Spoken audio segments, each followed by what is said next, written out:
ating pag-uusapan ngayong araw, yung Patriot 13. Hopefully, it is a statement with an exclamation point in the coming days, and hopefully, yung 13 na bumubuo ng kasalukuyang mayorya ay patuloy silang magbigkis-bigkis sapagkat alam naman natin na nung sila ay nag-assume bilang bagong mayorya, nagkaroon ng tinatawag at kilala na ngayon bilang Senate siege. Hanggang ngayon, itong Senate siege na ito at naging mainit nga yung talakayan kahapon sa Senado dahil tila nawala na yung ating sense of humanity. Pag-usapan natin yan. Pero dito muna tayo sa Patriot 13. Will it be a lucky 13? Swerte ba itong 13 or unlucky 13? Ang makakasagot lang ay yung Patriot 13. Sapagkat ang nasa likod ng background nila nung Patriot 13, nung sila ay nanindigan na bumuo ng bagong mayorya at iboto italaga si Alan Peter Cayetano, si Senador Alan Peter Cayetano bilang bagong Pangulo ng Senado, marami silang isinugal. Isinugal in a sense na napakatindi nung pressure sa kanila. Alam naman natin yung mga nangyari after they have assumed the majority dyan sa Senado. Marami pong salamat sa halos mag-1,000 live viewers natin. Ang akin pong munting hiling, sana'y patuloy po ninyong mag-share ang YouTube at Facebook podcast po natin ngayong araw. Patuloy po kayong mag-like, mag-react, mag-comment, mag-share at mag-subscribe sa YouTube at mag-follow dyan po sa Facebook. So, itong Patriot 13, under siege sila matapos nilang manalo bilang bagong mayorya. At yan ay hanggang sa ngayon, matinding pinaninindigan nung Senate Sergeant at Arms sa pagkatao ni Major General Retired Major General Mau Aplaska. Malinaw sa naging pahayag kahapon nung Senate Sergeant at Arms na si Retired Major General Mau Aplaska, yung ipinakitang video diyan sa press conference regarding sa Senate siege. According to Retired Major General Mau Aplaska, ito ay spliced. Pinutol, pinagdugtong para makuha yung gustong naratibo nung nagpresenta kahapon diyan sa panig naman ng pamahalaan at ng administrasyon. Subalit matibay ang paninindigan at naging pahayag ni Senate Sergeant at Arms Retired Major General Mau Aplaska. Spliced yan. Talagang nagkaroon ng Senate siege. At hindi lamang ito basta salita ni Retired Major General Mau Aplaska. Halos lahat ng Pilipinong interesado sa politika at sa current events, sa kasalukuyang lagay ng ating bansa, napanood kung paano nagkaroon ng mas kilala na ngayon na Senate siege. Talagang merong putukan. Ang daming pulis, ang daming NBI, at narinig naman natin yung pagla-live broadcast through social media ni Senate President Alan Peter Cayetano. Nananawagan siya sa pamahalaan na may sumagot naman. Ganon din kay Senadora Pia Cayetano na talagang nanginginig ng mga oras na yon. Kaya dito tayo napupunta sa usapang Patriot 13 sapagkat nakita rin natin yung events that have transpired after the Senate siege when the Patriot 13 control of the majority of the leadership of the Senate. Kaliwat kanan na yung pangbabatikos na wala na rin talaga sa ayos, wala na sa lugar. Kung ano-ano nang sinasabi, meron pang isang nagsusulat dyan na minamak o pinagtatawanan, ginagawang katawa-tawa, yung naging linya noon ni Pangulong Duterte that change is coming. Meron siyang mensahe sa isang senador na shit is coming. Imaginin mo yung larong yon. Pero ito yung mga taong nagbenepisyo din nung panahon ni Pangulong Duterte, nung naramdaman natin yung kaayusan, yung peace and order, yung kapayapaan na pare-pareho nating naramdaman sa lansangan, sa kalsada. Ano? So malinaw yan na pinaglalaroan at makikita natin na talagang merong deliberate effort ang mga mainstream media na pumalaot na dito sa mistula na silang propagandists. Bahagi sila ng propaganda machine ng pamahalaan. Merong isang newsfeed na ang description niya naman sa naganap na paglabas ng sama ng loob ni Senadora Pia Cayetano na patuloy daw ang drama sa Senado. Ganyan isinasalarawan, minamaliit. Ito'y katuloy na cover-up. Bulilyaso kasi yung pagtangka nilang pagsilbi, kahit na may kahit na hindi nag-issue at dininay ng Korte Suprema yung issue ng TRO diyan sa petition ni Senador Bato de la Rosa, bilang Pilipino, bilang abogado, ako'y naniniwala na zero jurisdiction ang ICC sa sinumang Pilipino. Senador ka man, dating Pangulo ka man, dating pulis ka man, ordinaryong Pilipino ka man, zero jurisdiction ang ICC. At hindi lamang ako ang nagsasabi niyan, it has always been the consistent position of the Office of the Solicitor General.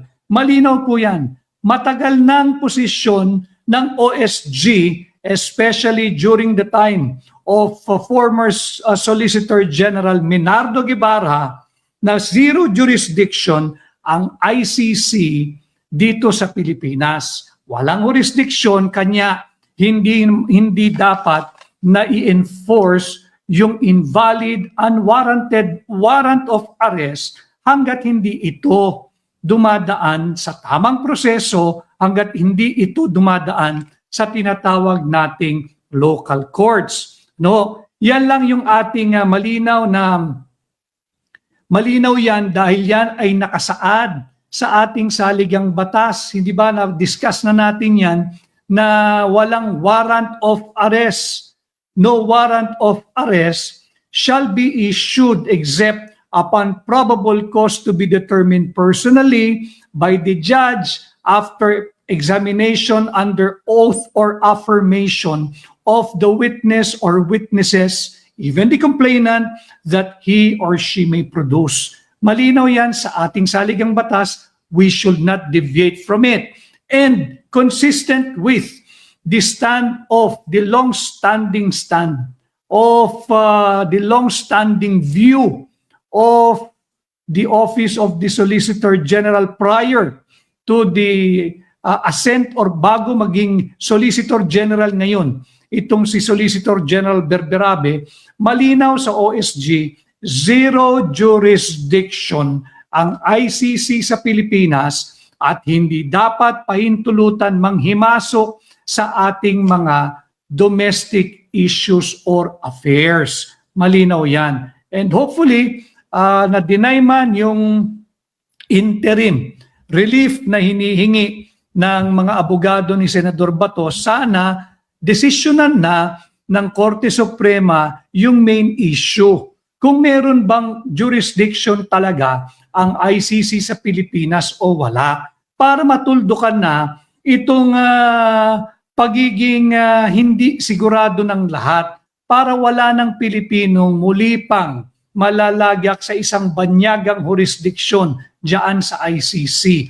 It's a foreign tribunal, sure, not a foreign court. Ano bang diferensya? Yung foreign tribunal, kinikilala ng ating bansa dahil pumirma tayo sa isang tratado. Yung isang foreign court, yan po yung isang korteng kagaya ng mga RTC natin, subalit sila'y may kinikilala at nasa ilalim ng isang soberanya. Kaya walang jurisdiction ng isang foreign court sa Pilipinas sapagkat sila'y napapabilang sa ibang bansa. Ang foreign tribunal na ginigiit ng iba, tama yan kung hindi tayo nag-withdraw sa ICC noong 2019. And since nag-withdraw na tayo, zero jurisdiction na ang ICC. Assuming, for the sake of our argument, na hindi nag-withdraw ang Pilipinas diyan sa ICC. At halimbawa lang na tayo hanggang ngayon miyembro pa rin, hindi pa rin automatic ang pagsisilbi ng warrant. Bakit?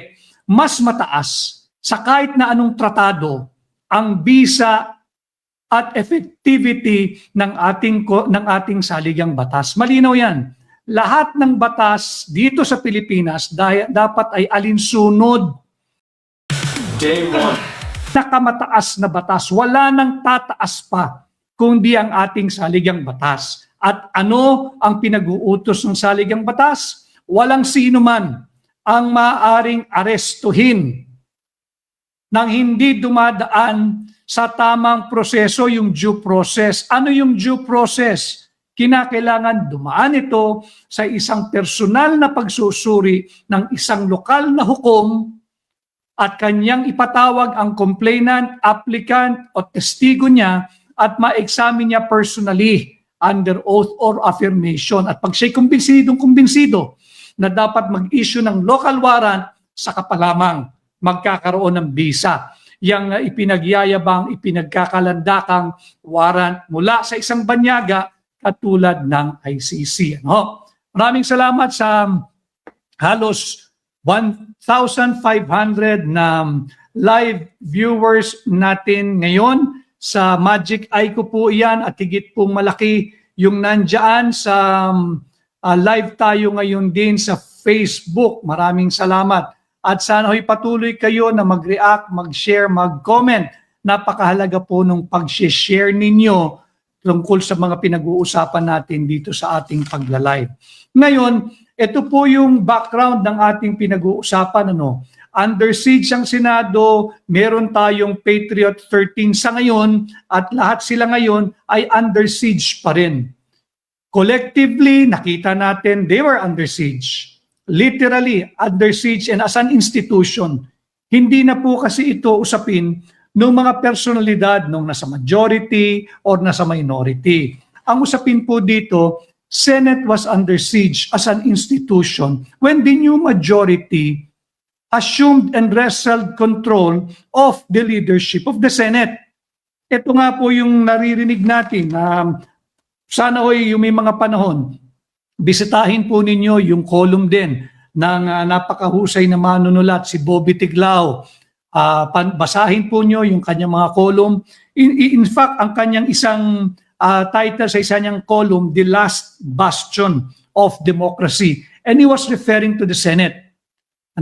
Last bastion of democracy, pwede nating tratuhin last line of defense ang ating Patriot 13. Pwede nating sabihin last card ang ating Lucky 13 para hindi tayo mawalop at mawala at manganib ng tuluyan ng ating demokrasya at maaari nating silang tingnan itong Patriot 13, yung last hope for a better Philippines hanggang sa ngayon, yung last hope for a better Philippines. Sila po'y under immense pressure. Ano ho ang ating mga binagbabasihan? Bakit natin sinasabi na sila ay under immense pressure? Tingnan po ninyo, matapos po na nagkaroon ng pagpalit ng liderato sa Senado, hindi man po nagtagal ay lumabas na agad yung sinasabing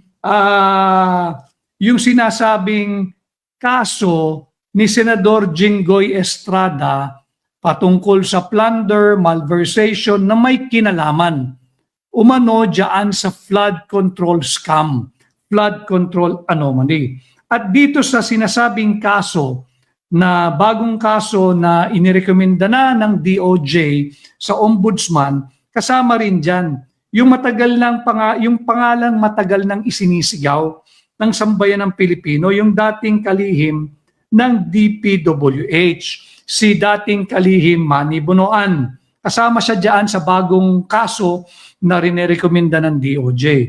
Bukod kay Jinggoy, nandyan din, bigla na namang nabuhay yung matagal nang na-dismiss na kaso for alleged illegal campaign contribution laban kanino? Isa pang senador, kay Senador Chis Escudero. So under siege ang Senado nung nag-take over ang bagong majority installing Senator Alan Peter Cayetano.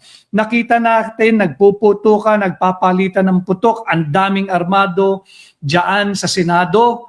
At ngayon naman, pinalalabas nila na hindi raw under attack, hindi raw under siege ang Senado. Napanood naman nating lahat. Nandiyan naglaganap sa social media as it happens, ang daming may smartphone, rine-record at pinapakalat yung nangyayari sa loob. Ang dami ring mga mainstream media or traditional media sa loob na nagko-cover. So ito'y mahirap, napakahirap nitong pagtakpan. Kaya dapat maging maalam tayo at maging very, very discerning tayo dito sa mga inilalabas na naratibo nung mga nais guluhin talaga ang nangyayari sa ating bansa. Ibalik natin sa isa pang senador na mukhang under immense pressure din. Biglang ibinalik, biglang binuhay yung kaso sa COMELEC laban kay Senator Chis Escudero. At ito nga yung bunsod ng alleged illegal campaign contribution. Subalit mga kababayan, para lang po gabay, ito po'y matagal nang na-dismiss ng COMELEC mismo, yung Law Division. Law Division ng COMELEC ang nag-dismiss nito. At walang oposisyon ang chairman ng COMELEC, walang oposisyon ang NBank. Bakit ngayon, inire-revive bigla itong alleged illegal campaign contribution laban kay Senator Chis Escudero?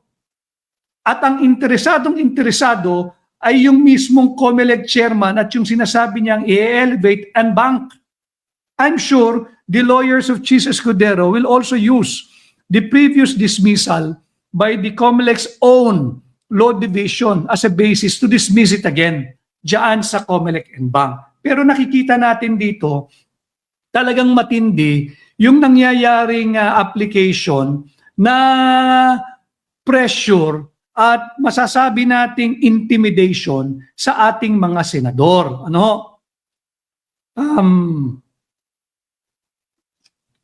Kay at excited Arctic Birds watching from Dubai. Maraming salamat sa mga kasama natin diyan sa Dubai. So makikita natin, inangat po yung ante, inangat yung pressure and call it intimidation sa mga senador. Sinimulan kay Senator Jinggoy Estrada na nanganganganib makulong ito sapagkat maaring ilabas ang anumang oras ang kanyang warrant by next week at ganun din si Senator Chis Escudero. Remember, simula pa lamang nung paglabas nung si Saldico, hindi pa libre yun, bagamat siya'y nananahimik, ang kanyang direksyon talaga, ilaglag at ipako si Senador Chis Escudero sa gitna nitong maanumalyang flood control funds misuse, sa maanumalyang flood control na ginamit na ghost projects yung mga flood control. Kaya nga binabaha pa rin tayo hanggang ngayon. So nakikita natin, nandoon na ang pressure nila. Hindi malayo na bukod kay Senator Jinggoy Estrada at kay Senator Chis Escudero, mabubuhay din muli yung bantang kaso, plunder din, laban kay Senator Joel Villanueva. So nakikita natin, yung na-witness natin pare-pareho, nasaksihan natin yung Senate under siege, at dininay, mariin na dininay, itinanggi ni Senate Sergeant at Arms retired Major General Mau Aplasca na totoo yung videong ipinakita nung nag-press conference kahapon sa Malacanang at sinabi niyang ito'y spliced. And in a matter of few days siguro, dapat niyang ilabas yung buong video na sinasabi niya at sinasabi niyang spliced. Sapagkat hindi ito pwedeng his word against their word. Kinakailangan dito, ilabas niya agad-agad, forthwith, without delay, itong sinasabi niyang buong video na hindi splice upang pasinungalingan yung sinasabi din niyang splice video. Para naman nang sa ganun, magkaroon ng objectivity ang lahat ng mamamayang Pilipino dahil na kailangan nating tulungan yung Patriot 13. They are under immense pressure individually. If you frequently The Senate is under immense pressure collectively as an institution. Marapat naman, kung ganito na ang ginagawang pressure sa Senado, panahon na, nag-reorganize na sila, meron ng chairman, may chairperson na, may chairwoman na ang Blue Ribbon Committee. Ibalik na natin agad-agad din forthwith. Commence with the Flood Control Funds Corruption Investigation. Ito ang gustong makita ng sambayan ng Pilipino. More than itong budol na impeachment complaint laban kay VP Inday, more than itong budol impeachment complaint, ang gustong makita ng sambayan ng Pilipino is the resumption, the restart of the Blue Ribbon Committee hearing on the flood control funds corruption, on the flood control projects, ghosts projects, at yung flood control na mga missing projects at substandard projects. Dapat yan ang gawin ng Blue Ribbon Committee upang sa ganon magkaroon naman ng pagtatanggol ang Senado bilang institusyon sa kanyang mga miyembro individually. Again, itong Patriot 13, they have risked so much. Yung magkapatid na Senador Mark Villar at Senador Camille Villar, sila po ay meron ding kaso na. Bagamat I think yung kaso nila ay bailable, meron pa rin silang kaso. Kaya yung Patriot 13, regardless of our political views, regardless of our political leanings, I believe lahat ng freedom-loving, lahat ng democratic-loving Filipino, democracy-loving Filipino, dapat nating suportahan ang naging matapang maisog na paninindigan nung Patriot 13 nating mga senador. Kahit ano pa ang political party mo, kahit ano pa ang political party ng mga yan. Bakit? They are our last line of defense. They are the last bastion of democracy, and they are the last hope of the country of the Philippines for a better tomorrow, especially para sa ating mga kabataan. Tulungan natin, suportahan natin. Magpahayag kayo ng suporta at pakikiisa dito sa Patriot 13. I have read the news feed sa online nung naging pahayag ni Senadora Camille Villar na parang essentially ang sinasabi niya, saksakan ng Judas na kung sino pang tatalikod sa kanilang 13. Ganon din yung naging pahayag ni Senador Dante Marcoleta. No? So, dapat tayong mga Pilipino, let us show our appreciation by bumisita kayo sa Senado. Kung hindi man kayo makapasok, dahil alam ko mahigpit din ang seguridad doon, may mga magaganap doon na payapang pagkilos na naaayon sa ating karapatan, freedom of speech, of expression, and of the press. Pwede kayong magtungo doon. Ipadama ninyo, ipahayag ninyo, ipakita ninyo yung inyong support at pakikisa at magprotekta dito sa 13 Patriot Senators. Bakit? Hindi po first time na may ganitong matinding pressure na ginagamit ang anumang administrasyon laban sa Senado. May mga nakakalusot pa konti-konting trolls, welcome naman kayo dito, lalo na yung mga batang trolls, yung mga walang kamuang-muang sa mundo pero comment ng kung ano-ano, pati kabastusan. Makinig kayo dito, welcome kayo dito, may mapapala kayo, may mapupulot kayo dito sa ating podcast ngayong araw. Hindi bago yung application of this kind of immense pressure coming from the administration towards the Senate. Let me take you back in time.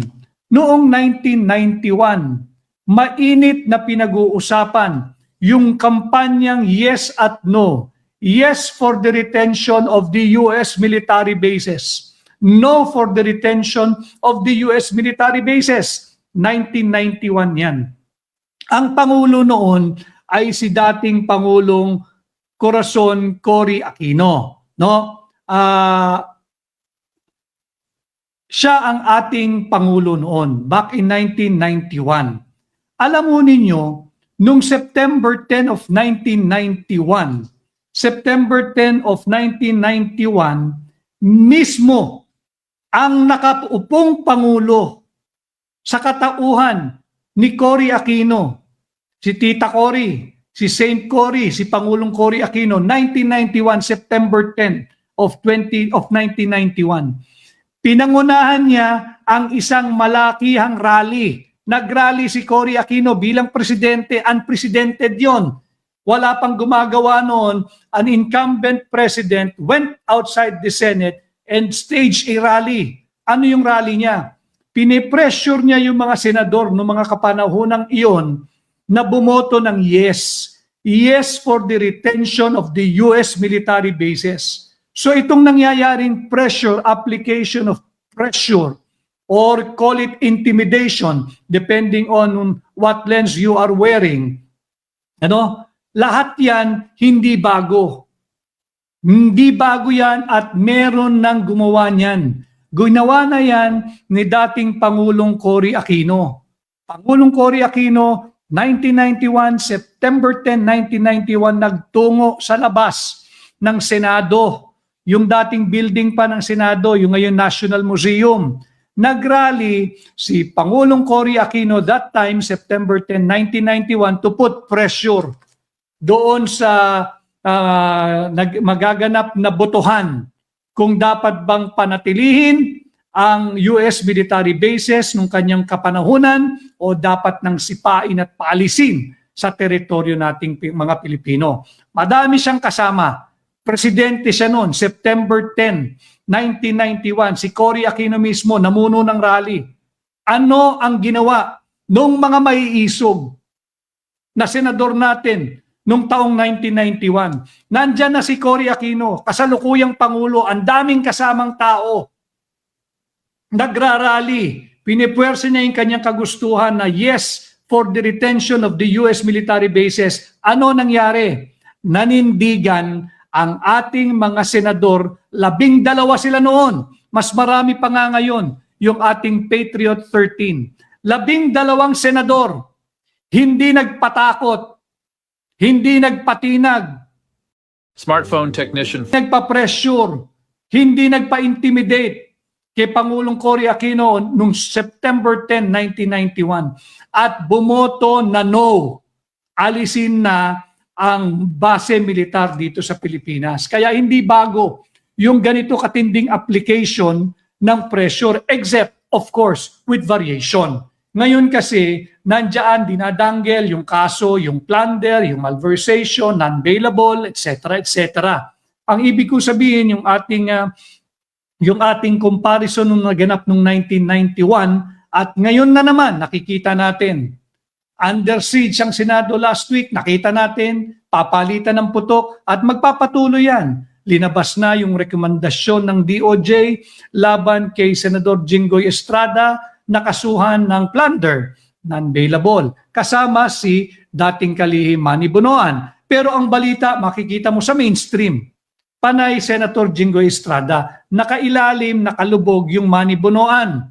Mas guilty naman yung Manny Bonoan doon sa Jinggoy Estrada. Bakit ko nasabi? Sino ba ang kalihim o sekretaryo ng DPWH? At ang tagal na isinisigaw ang pangalang yan, subalit hanggang sa ngayon, rekomendasyon pa lang din na siya ay kasuhan.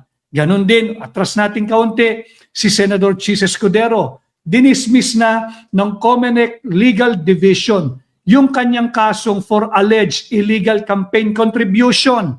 Dinismiss ito mismo ng COMELEC Legal Division.